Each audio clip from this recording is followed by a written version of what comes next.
ব্যাপারটা যেন এখন এমন হয়ে গেছে যে আমার কিছু হলে তোমার কেন জ্বলে। অপু বিশ্বাস এবং বুবলি এই দুই নায়িকার মধ্যে ঠিক এমনটাই চলছে এই মুহূর্তে। সাকিবের প্রশংসায় কেউ খুশি হচ্ছেন, খুশি হয়ে বিভিন্ন পোস্ট করছেন, আবার সাকিবের প্রশংসা করার কারণে অনেকে সিনেমা থেকে বাদ পড়ছেন।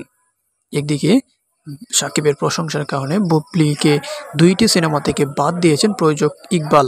অন্যদিকে অপু বিশ্বাস তো বিভিন্ন লাস্ট কয়েক বছর ধরে তার কাজ নেই, সো তার তেমন একটা আসলে টেনশন নেই যে সিনেমা থেকে বাদ পড়ার। সেই কারণে হয়তো তিনি বিভিন্ন সময় বিভিন্নভাবে প্রশংসা করছেন সাকিব খানের।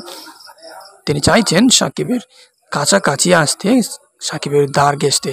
অন্যদিকে বুবলিও ঠিক এমনটাই চাইছেন যে সাকিবের সাথে আবারও সবকিছু ঠিকঠাক করে নিতে। কিন্তু সাকিব তো নাচুর বান্দা, বুবলি কিংবা অপবিশ্বাস কারোর সাথেই সে নতুন করে সম্পর্কে জড়াবে না।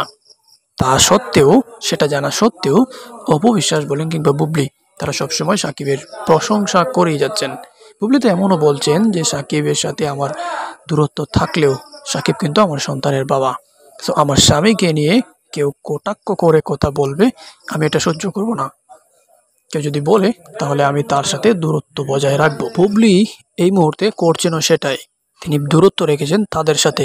তো যাই হোক, এই মুহূর্তে অপু এবং বুবলির মধ্যে কম বেশি কাদা চুরাচুরি হচ্ছে, যেটা আমি মনে করি যে ভালো নয়। দুজনের মধ্যে কাদা চুরাচুরি বা সম্পর্ক সুন্দর না হলেও সাকিবের প্রতি এই মুহূর্তে দুজনই পজিটিভ।